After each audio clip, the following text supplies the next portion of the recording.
मैं टीचर ज्योति आप सभी का इस वीडियो में स्वागत करती हूँ।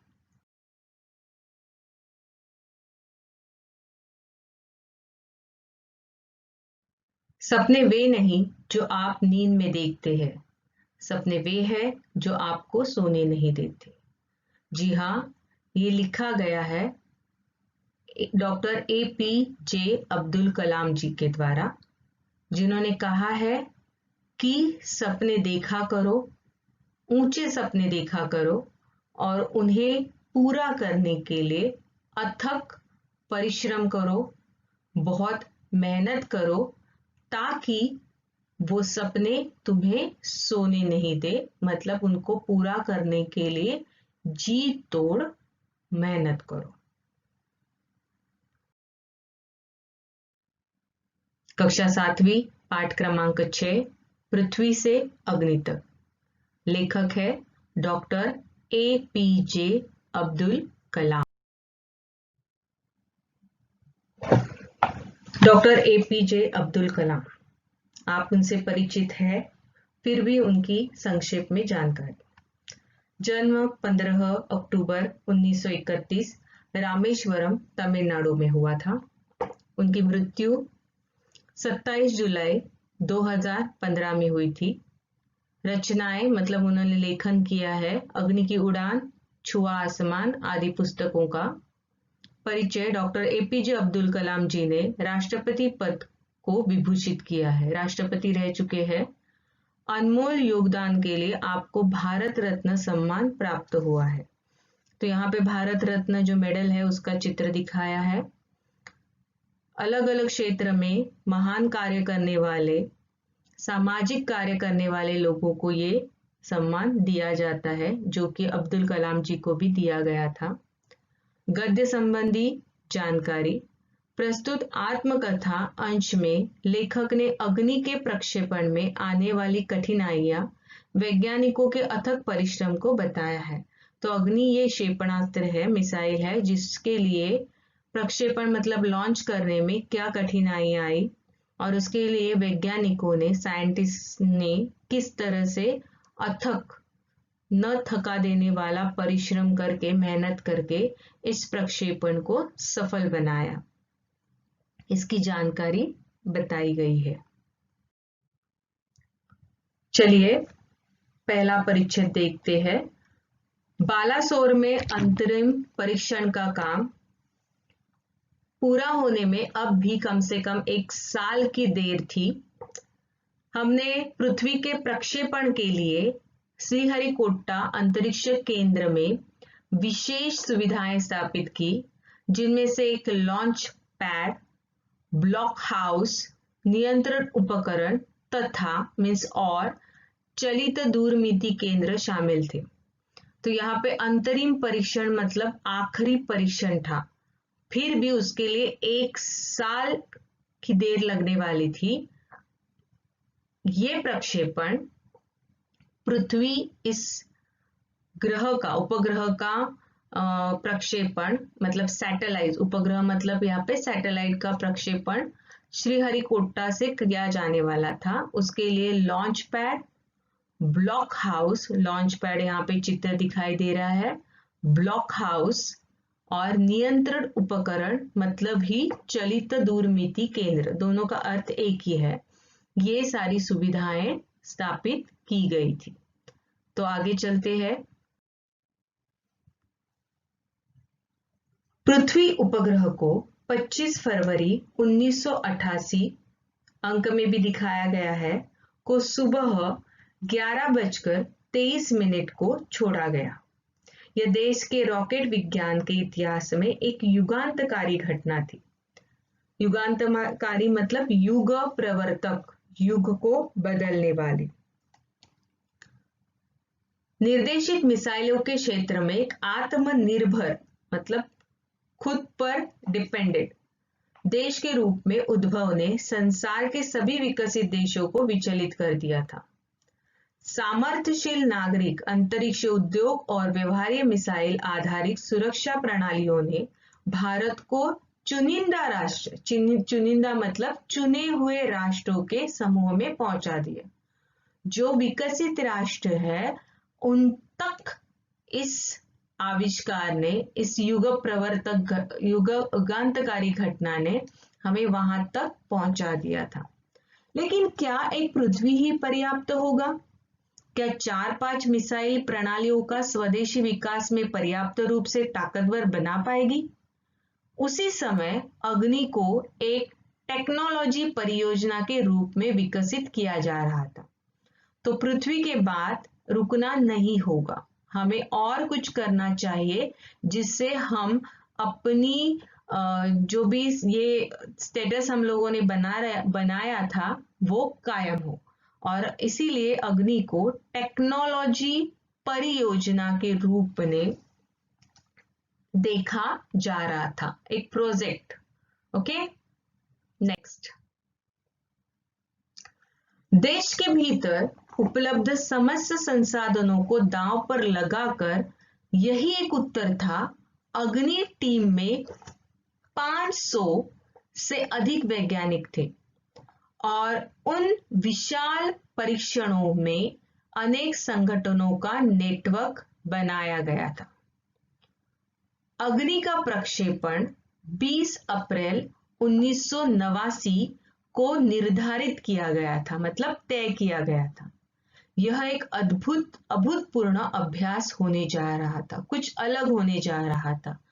अंतरिक्ष प्रक्षेपण यान के विपरीत मिसाइल प्रक्षेपण में व्यापक स्तर पर सुरक्षा संबंधी खतरे शामिल होते हैं। देखो, पृथ्वी ये अंतरिक्ष यान था और अग्नि ये एक मिसाइल था। जब हम लोग मिसाइल छोड़ते हैं या मिसाइल का प्रक्षेपण करते हैं तो सुरक्षा संबंधी बहुत खतरे उद्भवित होते हैं।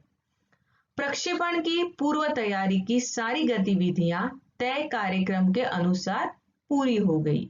गतिविधियां मीन्स एक्टिविटीज, जो भी कार्यक्रम तय किए थे वो पूर्ण हो चुके थे।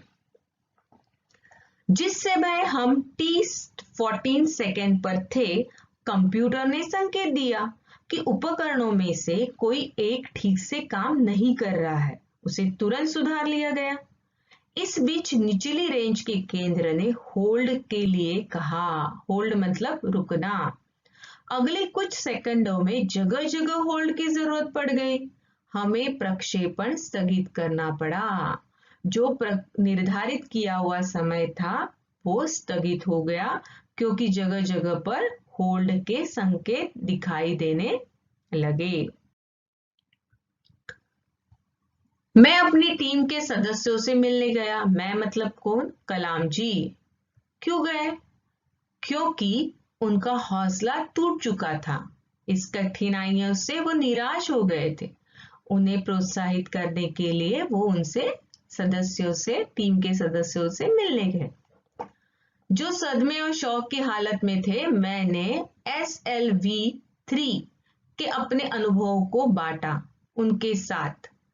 SLV ये सैटेलाइट लॉन्चिंग व्हीकल, जो कि वो कह रहे हैं मेरा प्रक्षेपण यान तो गिरकर समुद्र में खो गया था, लेकिन उसकी वापसी सफलता से हुई। पर आपकी मिसाइल तो अभी तक आपके सामने है। वास्तव में आपने कुछ भी नहीं खोया है जिसे 1-2 हफ्ते के काम से सुधारा ना जा सके। तो उन्होंने क्या बोला? मेरा मिसाइल जो था SLV-3 वो तो समुद्र में गिर गया था, फिर भी उसकी वापसी मैंने की सफलता से। तो आपका मिसाइल तो आपके सामने है, आप उसको सुधार सकते हैं। 1-2 हफ्तों में वो सुधार कर फिर से लॉन्चिंग के लिए, प्रक्षेपण के लिए तैयार हो जाएगा। ये सब विवरण सुनकर उन्हें जड़ता की हालत से झकझोर बाहर निकाल लिया और सारी की सारी टीम उप प्रणालियों की जांच और उन्हें ठीक ठाक करने के काम में जुट गई। जड़ता मतलब वो एक तरह से स्थिर हो गए थे। उन्हें उस हालत से झकझोर कर मतलब झंझोर कर फिर से प्रवृत्त किया या फिर काम के लिए ताकत पैदा की। और फिर उन्होंने उप प्रणालियों की मतलब सब सिस्टम की जांच की और उन्होंने उस काम में वो लोग जुट गए। अगले 10 दिन तक दिन रात चले विस्तृत विश्लेषण के बाद हमारे वैज्ञानिकों ने मिसाइल को 1 मई 1989 को प्रक्षेपण के लिए तैयार कर लिया। सिर्फ 10 दिन में उन्होंने वो सारी जो काम प्रक्षेपण में रुकावट लाने वाली चीजें थी उनको ठीक ठाक कर दिया और फिर प्रक्षेपण के लिए तैयार कर दिया। लेकिन स्वयंचलित कंप्यूटर जांच अवधि के दौरान T10 सेकेंड पर एक होल्ड का संकेत फिर से दिखाई दिया। प्रक्षेपण फिर एक बार स्थगित करना पड़ा। रॉकेट विज्ञान के क्षेत्र में इस तरह की चीजें बहुत आम है और अक्सर अन्य देशों में भी होती है। सिर्फ हमारे देश में ही नहीं, बाकी देशवासियों को भी इसका सामना करना पड़ता है। रॉकेट विज्ञान ये कोई मामूली चीज नहीं है, इसमें बहुत सारे परिश्रम की आवश्यकता होती है।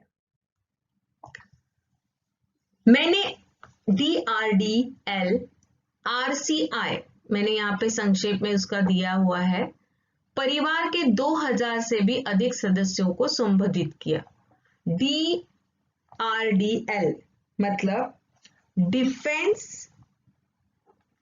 Defence research and development laboratory, वही हम लोग दूसरा मतलब RCI का फुल फॉर्म है रिसर्च सेंटर इमारत।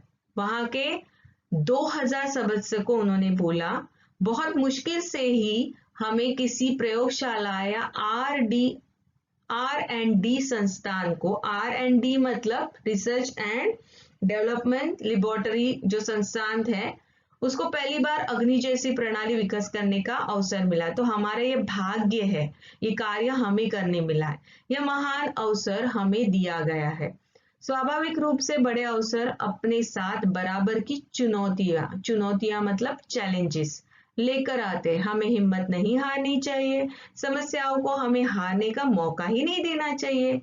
देश को हमसे सफलता से कम कुछ भी पाने का अधिकार नहीं। तो उन्होंने इतना भरोसा किया है, विश्वास रखा है, तो हमें सिर्फ और सिर्फ उन्हें सफलता ही देनी चाहिए। आइए सफलता को लक्ष्य बनाए। अपना संबोधन लगभग खत्म कर चुका था कि मैंने लोगों को कहते सुना, मैं आपसे वादा करता हूं महीने के खत्म होने से पहले ही अग्नि का कामयाब प्रक्षेपण करने के बाद हम यहाँ वापस मिलेंगे। देखो कितनी प्रेरणा मिली उनको, कितनी हिम्मत मिली काम करने के लिए। यह किसी आश्चर्य से कम नहीं था कि कैसे सैकड़ों कर्मचारियों ने लगातार काम करके प्रणालियों की तैयारी का काम स्वीकारतः परीक्षणों सहित केवल 10 दिन में पूरा कर डाला। लेकिन अब बाधाएं पैदा करने की बारी विपरीत मौसम की थी। तो परीक्षण करने के लिए क्या किया? स्वीकार्यता मतलब क्या किया? उन्होंने स्वीकार किया, एक्सेप्ट किया। परीक्षण मतलब टेस्टिंग को उन्होंने स्वीकार किया और 10 दिन में वो बाधाएं दूर कर दी। पर अभी बहुत बड़ी बाधा थी, विपरीत मौसम मतलब गलत मतलब प्रतिकूल मौसम।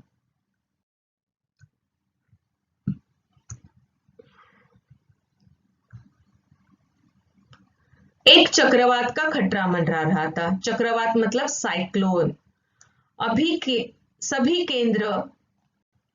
कार्य केंद्र उपग्रह संचार के जरिए आपस में जुड़े हुए थे। मौसम संबंधी आंकड़े रुक रुक कर आने लगे थे और 10 मिनट के अंतराल में उनकी बाढ़ सी आ गई। मतलब बहुत सारी मौसम से जानकारी संबंधी जो जानकारी है वो बहुत ही विपरीत आ रही थी। अंततः प्रक्षेपण 22 मई 1989 के रोज निर्धारित किया गया। देखो मौसम उन्हें वो प्रक्षेपण करने के लिए सुचारू रूप से नहीं था, इसीलिए फिर प्रक्षेपण आगे करना पड़ा। यह पूर्णिमा की रात थी। ज्वार के कारण लहरें किनारों से टकराकर और अधिक शोर मचा रही थी। क्या हम अग्नि के प्रक्षेपण में कल सफल होंगे? ज्वार मतलब चित्र दिखाया है यहाँ पे, हाई टाइड हम लोग बोलते हैं, उसके कारण लहरें टकरा रही थी। उसका भी आप लोग बोलोगे उसका प्रक्षेपण से क्या संबंध है, पर वातावरण भी बहुत ही सुचारू रूप से होना चाहिए तभी प्रक्षेपण हो सकता था। तो ये बाधा थी। तो सबके मन में सवाल था, यह सवाल हमारे दिमागों में सबसे ऊपर था, लेकिन हम में से कोई भी इस सुंदर रात के जादू को खंडित नहीं करना चाहता था। तो यह बहुत ही सुहावनी रात थी। सिर्फ सबके दिमागों में एक सवाल पैदा था, पर वो उस रात की जादू को खंडित मतलब तोड़ना नहीं चाहते थे। पर लंबी खामोशी तोड़ते हुए आखिरकार रक्षा मंत्री महोदय ने मुझसे पूछा। क्या पूछा? कलाम, कल तुम अग्नि की कामयाबी का जश्न मनाने के लिए मुझसे क्या उपहार चाहोगे? कामयाबी मतलब सफलता। तो उन्होंने, रक्षा मंत्री जी ने पूछा, और उनको यकीन था कि उन्हें कामयाबी मिलने ही वाली है। ये एक मामूली सा सवाल था, लेकिन मैं तत्काल उसका कोई भी जवाब नहीं सोच पाया। मैं चाहता था, क्या चाहता था? मेरे पास क्या नहीं था? कौन सी चीज मुझे और खुशी दे सकती है? और तब मुझे जवाब मिल गया। क्या था वो जवाब? देखिए, हमें RCI मतलब रिसर्च सेंटर इमारत में लगाने के लिए 1,00,000 पौधों की जरूरत है, मैंने कहा। मतलब उन्होंने क्या क्यों कहा ऐसे? क्योंकि जहां पे रिसर्च किया जाता है वहां पे प्रदूषण बहुत होता है, तो उस प्रदूषण को दूर करने के लिए लाखों पैमाने पर पौधों की जरूरत थी। अगले दिन सुबह 7:10 पर अग्नि मिसाइल प्रज्वलित हो उठी। यह एक परिपूर्ण प्रक्षेपण था। सभी उड़ान मानक पूर्ण हुए। यह एक दुख स्वप्न भरी नींद के बाद एक खूबसूरत सुबह में जागने जैसा था। देखो, बहुत विपरीत परिस्थिति थी, ये दुख स्वप्न से की तरह था, पर खूबसूरत सुबह मतलब वो प्रक्षेपण सफल हो गया। हम अनेक कार्य केंद्रों पर 5 साल की कड़ी मेहनत के बाद लॉन्च पैड पर आए थे। पिछले 5 हफ्तों में गड़बड़ियों की एक श्रृंखला मतलब चेन, एक के बाद एक गड़बड़ियां होती जा रही थी कि अग्नि परीक्षा से गुजरते रहे थे, लेकिन अंततः हमने यह करके दिखा दिया। यह मेरे जीवन के महानतम क्षणों में एक था। सिर्फ 600 सेकंड की भव्य उड़ान ने हमारी सारी थकान को पल भर में ढो डाला। सालों की मेहनत का क्या शानदार नतीजा मिला। तो देखिए, यहाँ पे उन्होंने अपनी मेहनत के बारे में, टीम के मेहनत के बारे में बताया कि कैसे अपने सपनों को, अपने कार्य को पूर्ण करने के लिए मेहनत करनी जरूरी है। तो उसके बाद उन्हें जो मेहनत का नतीजा मिला वो बहुत ही सुखद था। तो आप लोगों को ये लेसन समझ में आया ही होगा। तो मिलते हैं अगले वीडियो में। तब तक के लिए आप सभी को थैंक यू, धन्यवाद। सुरक्षित रहिए और अपनी देखभाल कीजिए। धन्यवाद।